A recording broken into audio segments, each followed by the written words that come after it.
Hello, hello.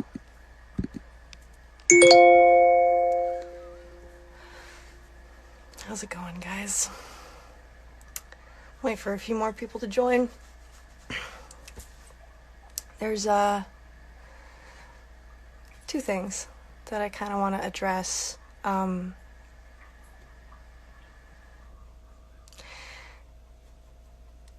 First thing, let's go with the lighter one. The first thing is I did an interview. I think it was for the wolf shoot that I did. But a few other articles took what I said in those and made their own articles out of it. And one of the questions asked was, they wanted me to list bands and artists that influenced the sound that my band does. So I listed people like Camp, Ray LaMontagne, Joe Purdy, some really amazing folk bands and artists that I really love. I adore Simon and Garfunkel and Van Morrison, and some people were really upset that I didn't put my father on that list. And I would like to clarify that the question was not, who do you think is a musical genius? It wasn't, whose music changed your life? It wasn't, name some of the greatest artists of all time. The question was, which artists influenced the way you sound? So, naturally, I chose folk artists that, when I listen to their music, I'm like, damn, I want to do that. I want to sound like that. By not putting my father on the list, in no way am I not acknowledging the musical genius he is. I'm not trying to discredit him in any way. I'm not trying to avoid acknowledging everything that he's done for me.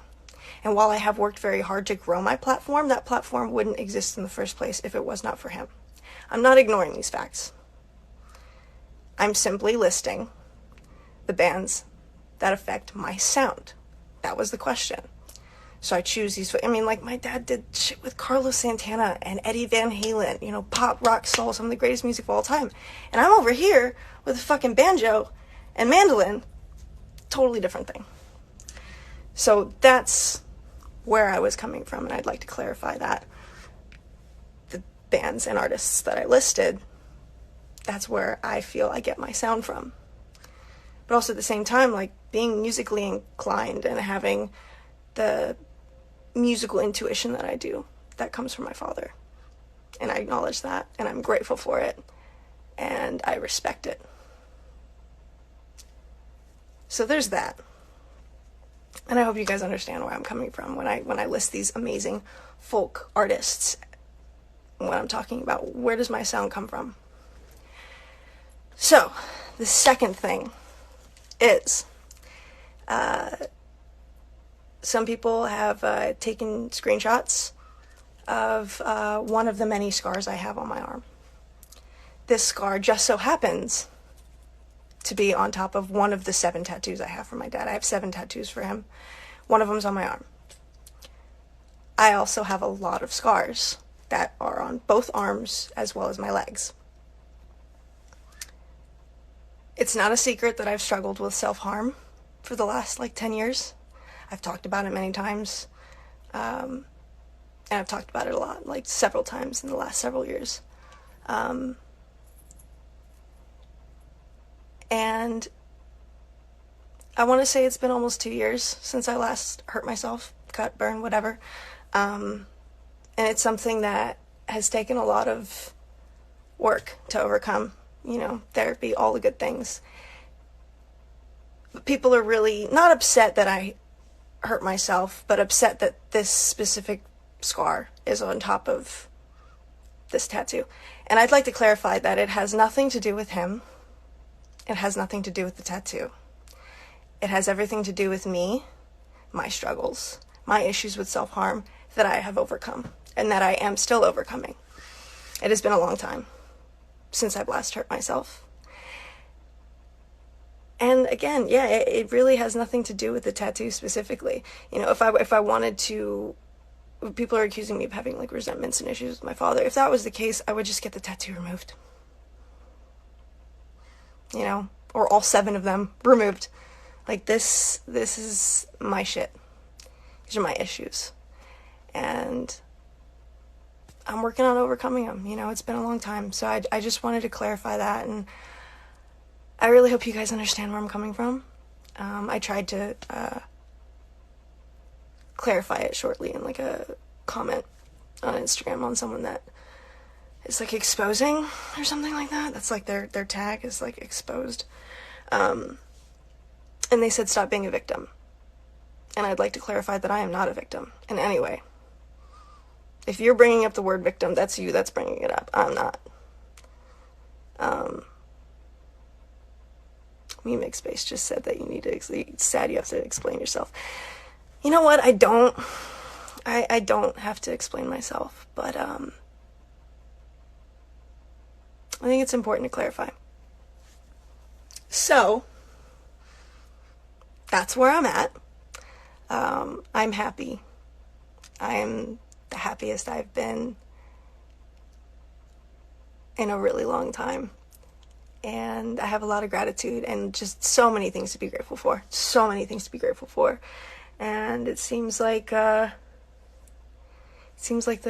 EP is doing well. You guys are really fucking supportive. And I'm gonna start crying. It means the world to me that you guys like my music. So I'm gonna that's all I got. I'm gonna calm down, drink my coffee and vape and not cry on live, because that's lame. No, it's not lame. It's okay to cry. But yeah, I understand that not everybody's gonna understand what I'm coming from, where I'm coming from, and what I'm trying to say, and that's okay. I don't expect everyone to, you know, get it.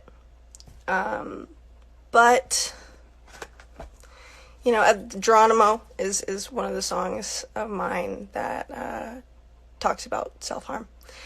And it's a weird full synchronicity. But yeah, to those of you out there that are struggling with it,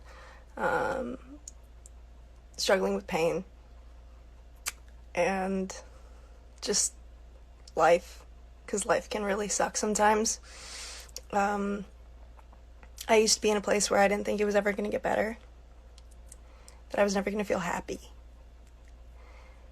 And it did. You know, I didn't believe anyone when they told me that it's going to be okay, it's going to get better. Didn't believe them. But the people that said that were right. And it's probably going to get harder. You know, there's going to be more challenges. There's like a saying, new levels, new devils. There's going to be a lot of curveballs thrown my way. And I understand that. And same with everyone, you know. Life isn't supposed to be perfect, but it does get better. So thank you guys for tuning in. Thank you for your support and all the love. Yeah, that's all I got.